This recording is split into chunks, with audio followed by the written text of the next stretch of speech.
¿Cómo están, amigos de Política y mucho más? Nuevamente con un nuevo episodio, y hoy tenemos de invitada especial a Carmen Omonte. Carmen Omonte es congresista de la República y además candidata a la primera vicepresidencia de la República por APP. Carmen está aquí porque queremos hablar con ella de dos cosas. Uno, el proyecto de ley que ha presentado sobre el sistema integral universal de pensiones, que ha sido fuertemente criticado y además ha sido producto de una campaña, diría yo, miserable de parte de las AFPs por convertir esto en un segundo velasquismo, ¿no? Poco más y dicen que con este proyecto Carmen quiere que nos quiten la plata que tenemos las pensiones, digamos, en AFPs, nos van a quitar la plata, se la va a llevar el Estado y la van a gastar en cualquier otra cosa que no sea nuestra propia vejez o nuestro propio futuro. Y yo creo que el proyecto, si bien puede ser mejorado en muchos aspectos, tiene aspectos importantes e interesantes que creo que debemos explotar. Carmen, bienvenida de Política y mucho más. Es un gusto tenerte hoy día con nosotros. Muchas gracias, Juan Carlos, y saludo a todos tus seguidores. Efectivamente, el Congreso asumió esta tarea conformando una comisión multipartidaria. Si bien las AFPs han personalizado el trabajo de esta comisión en mí, fue producto, y eso lo voy a reconocer siempre, porque es lo correcto, de 9 representantes de las bancadas del Congreso de la República. Asumimos esta tarea porque el sistema previsional peruano ya es un sistema que ha fracasado, tanto en la UNP, pero también en las AFPs. Y desde hace ya más de un quinquenio se está intentando reformar el sistema, pero siempre se ha llegado solamente a conformar, a construir magníficos documentos, todos ellos básicamente con diagnósticos, alguna que otra sugerencia, pero nunca se ha aterrizado en propuestas concretas. Por primera vez en el Perú hay una propuesta concreta de reforma del sistema integral de pensiones, producto de ese trabajo que hemos intentado hacer con consenso social, político, soporte técnico y que hemos ofrecido al país. Más allá de ya la ruta que siga, porque como tú bien mencionas, Juan Carlos, la presión mediática es fuertísima, la desinformación, de la manera como se ha mentido a los afiliados, diciendo que este es un proyecto estatista, un proyecto que busca quitarle los fondos a los afiliados, obviamente genera temor, genera miedo, y eso esperamos que vaya tranquilizándose en medida que haya más especialistas neutrales que salgan a hablar sobre el tema. Bienvenido. Quiero que vayamos al grano, Carmencita, para empezar a desmitificar estas mentiras que yo también creo que este lobby, las AFPs, ha venido utilizando a lo largo de los años para evitar que las reformas del sistema privado de pensiones vengan y se den. Uno, me llamó la atención poderosamente que digan que nos queremos o que tu proyecto quiere tirarse la plata para estatizarla, cuando lo que tu proyecto propone es capitalización individual a todo nivel, tanto privado como público. Explícanos esto, por favor. Así es, hemos sacado lo mejor de cada uno de los sistemas y evidentemente el sistema que buscamos la mayoría de los peruanos es tener cuentas individuales, cuentas a nuestro nombre, ¿no? Que no suceda lo que pasa hoy en la UNP con el tema de que es un sistema de reparto. ¿No sabes de quién es? Así es, que es un sistema de reparto y obviamente eso le genera ansiedad, preocupación a los afiliados al sistema público de pensiones. En este sistema todos vamos a tener una cuenta individual a nuestro nombre.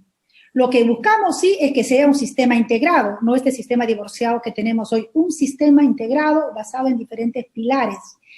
Y esa crítica, ¿en qué se sustenta? Falsamente, pero en que nosotros proponemos, como lo proponen muchos especialistas, es que, y también la OCDE, es que los fondos sean capitalizados de dos diferentes maneras, el de fondo de riesgo compartido y el de fondo de riesgo individual. Pero adicionalmente, lo que nosotros planteamos es que la gestión de las cuentas se divida de dos partes, se diversifique esta gestión. Por un lado, la gestión administrativa, que hoy es muy cara, o sea, la afiliación, la recaudación, los reportes, etcétera, que hoy es muy cara, pase a ser trabajada por esta entidad estatal con autonomía constitucional, con toda la independencia, y la gestión de fondos, que es lo que realmente saben y deben hacer los privados, se quede en manos de los gestores privados, pero abriendo la cancha, abriendo la competencia. Hoy, cerca de 50.000 millones de dólares que manejan las AFPs, solamente está en manos de 4.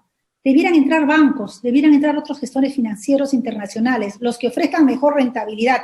Y eso es lo que queremos, que justamente se abra la cancha, se ofrezca mejor rentabilidad y las comisiones sean en base a la rentabilidad, que es otro punto débil del actual sistema privado de pensiones. Pero además, Carmencita, es descarado, no son los 4 grupos de poder económico más grandes del país, o sea, no podemos ser, o sea, no pueden los grandes grupos fácticos de poder económico del país ser tan descarados como para lucrar y seguir lucrando obligatoriamente, asaltándonos todos los días a los peruanos, o todos los meses, digamos, cada vez que cobramos nuestro sueldo formal. Que su negocio sea rentable en buena hora. Está bien, los privados van a buscar rentabilidad, pero en base a un trabajo puntual, que es la gestión de los fondos. No esas altísimas comisiones que cobran, que es alrededor del 20 o 25% de tu fondo total, que podría ser ahorrado para que los privados solamente se dedican a lo que debe hacer y tu pensión sea de mejor calidad. Eso es lo que buscamos. Desde que se crearon las AFPs, por si acaso, se crearon por decreto ley. No hubieron estudios actuariales, no se estudiaron profundamente los alcances que iba a tener esta reforma. Estaba en crisis en esa época, hace 30 años, el sistema previsional, se crearon las AFPs copiándose casi íntegramente el modelo chileno, sin ningún estudio, decisión política directa del expresidente Fujimori. Muy bien, en esa época no se le informó a los aportantes que para aquellos que no ganaban mucho o no iban a tener ingresos interesantes, 5.000 arriba, les hubiera convenido quedarse en la ONP. Porque ¿qué es lo que pasa? Y aquí te doy 2 cifras puntuales, porque tenemos bajos niveles de ingresos, lamentablemente, en nuestro país. En el caso de la ONP, cerca del 90% ganan menos de 1.450 soles.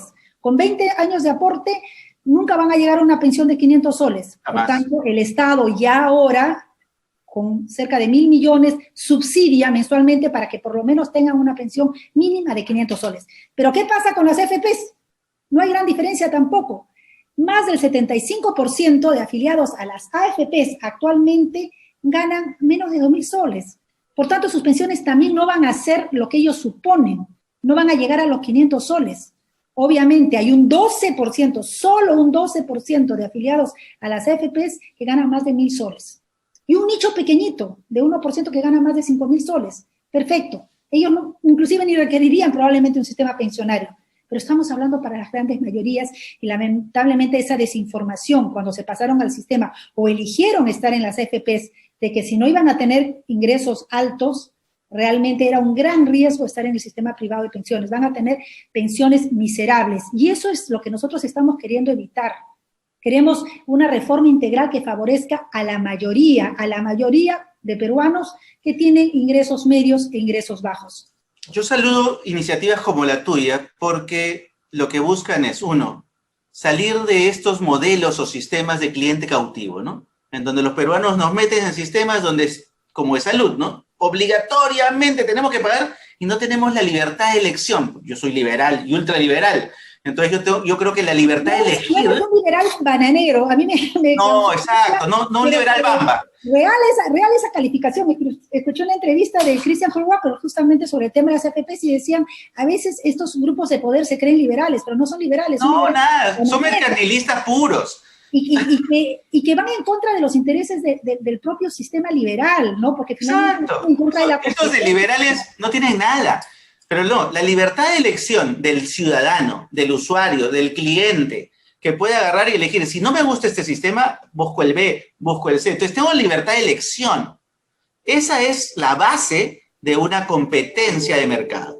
Si yo no le doy esa opción, no existe. Que beneficia al usuario. Nosotros justamente proponemos que los usuarios, los afiliados, los consumidores del sistema previsional puedan elegir entre diferentes gestores privados, que ya... Si quieren las AFPs seguir compitiendo, bienvenida sea, pero entre otros competidores también y que le genere rentabilidad y que las comisiones sean solamente en base a la rentabilidad. Que vengan cajas municipales, que vengan cajas rurales, que compitan todos. ¿Por qué no? Todos.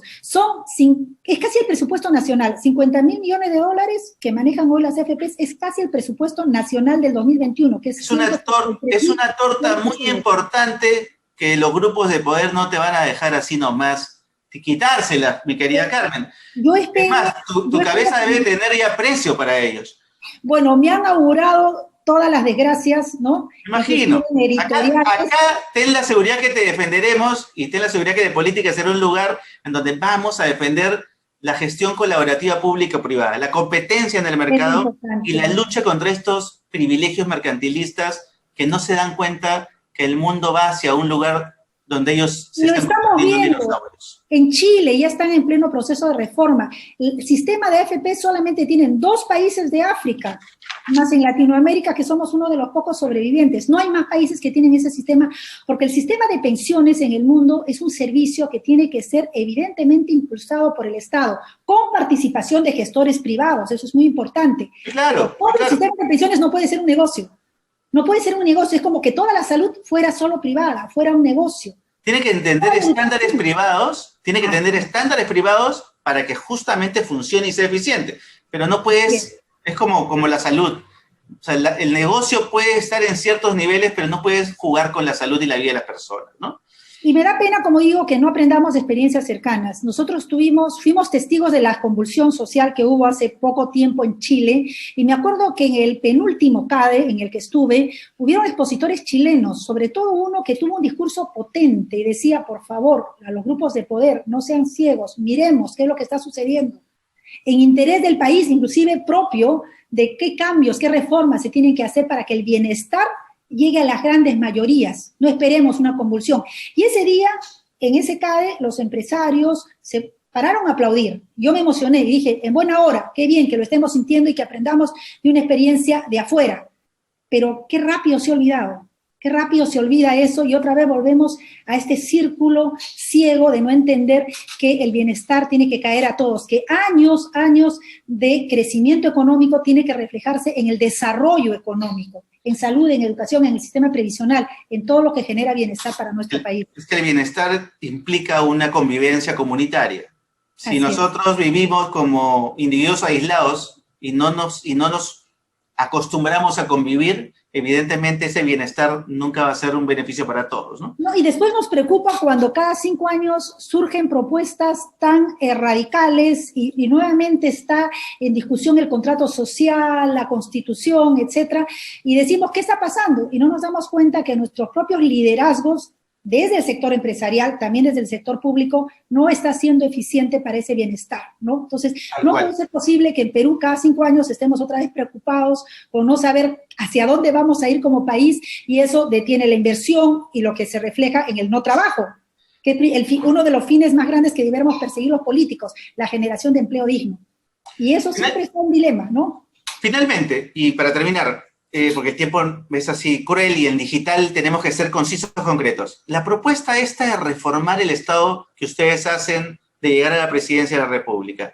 Cuéntanos un poco de eso, porque me llama la atención. Hace 30 años debimos hacer esta reforma de Estado. Hace 30 años hay que achicar ese Estado y hacerlo altamente eficiente. Es decir, ser un Estado pequeño no significa que no podamos tener aviones que puedan hacer viajes transatlánticos para traer vacunas, por ejemplo, ¿no? Así es, así es.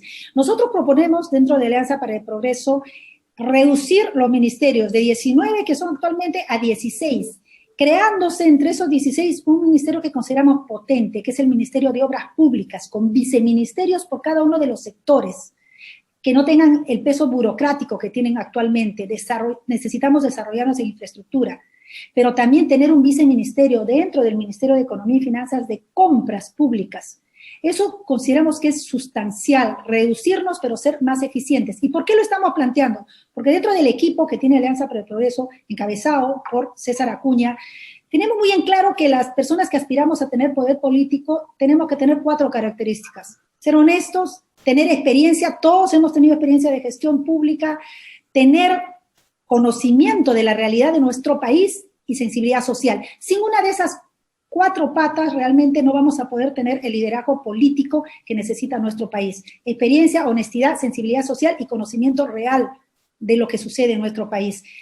Confiamos en tener esa oportunidad de ser gobierno. Evidentemente, amamos a nuestro país y esperamos que las personas tengan la capacidad de conocernos y finalmente de optar por nosotros. Solo para terminar, ¿cómo compatibilizar la apuesta de este Estado mínimo, de este Estado reducido, eficiente, desde el gobierno central, con la eficiencia o la capacidad de gasto que no es tal, porque no es tan eficiente en los gobiernos regionales, es decir, en esa apuesta descentralista que evidentemente ustedes tienen por la apuesta evidente de César Acuña y que tú también la tienes de siempre. Mira, hace muchísimo tiempo estoy planteando, y eso ya te lo digo, porque es una tarea que la vengo asumiendo desde hace mucho tiempo, que cada alcaldía provincial debiera tener por lo menos un gerente de servir, y en cada gobierno regional 3 gerentes de servir, pagados porque son sueldos altos, pagados por el gobierno central. Ese sería uno de los mecanismos, por ejemplo, de hacer más eficiente nuestra gestión pública local, que es una gran traba. Hemos pasado por un proceso de descentralización,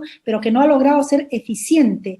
Y tanto la corrupción como la ineficiencia son grandes males que dilapidan recursos y que finalmente no llegamos a ese bienestar que estábamos hablando. ¿Ustedes le darían a CEPLAN un protagonismo especial para neutralizar el poder que hoy tiene el MEF en esa reestructuración del Estado? Por supuesto, y debiera de tener un rango ministerial. CEPLAN es fundamental. La planificación es imprescindible en nuestro país. Nosotros, por ejemplo, estamos planteando la creación y unificando 2 ministerios, pero ya creándose el Ministerio de Vivienda, Desarrollo Territorial y Medio Ambiente. Son temas potentes. No te imaginas en los viajes que hacemos a las regiones la demanda que se tiene de formalización de tierras, la superposición que tenemos en nuestro territorio entre minería, agro, desarrollo urbano, etcétera. Eso es fundamental. Y todo eso tiene como eje central la planificación. Central, la CEPLAN debiera de tener realmente un rol protagónico y vinculante en todas las decisiones que tomamos como país, como Estado. Esperemos que lleguen esas posibilidades y si llegan ustedes o no, esas sean propuestas de gobierno que otros partidos de llegar implementen en colaboración de ustedes. Que nuestro país avance, creo que en eso nadie puede ser egoísta. Que se haga lo que se tiene que hacer. Los presidentes o ministros que tengan que tomar decisiones asumen de las buenas propuestas que se están planteando en este momento, bienvenidas sean. Si somos peruanos genuinos, lo vamos a querer siempre. Carmencita, ha sido un gusto tenerte hoy aquí en De Política y mucho más. Espero tenerte pronto. Y de repente, no sé, pues como vicepresidenta, encantado de volver a hacerte una entrevista y colaborar para construir. Desde el espacio que nos ponga la ciudadanía y nos ponga para reconstruir este país, porque lo que se viene definitivamente es una reconstrucción nacional. Amigos de Política. Gracias. Gracias. Amigos de Política y mucho más, espero que les haya encantado este episodio de Política y mucho más y nos encontramos en una nueva ocasión.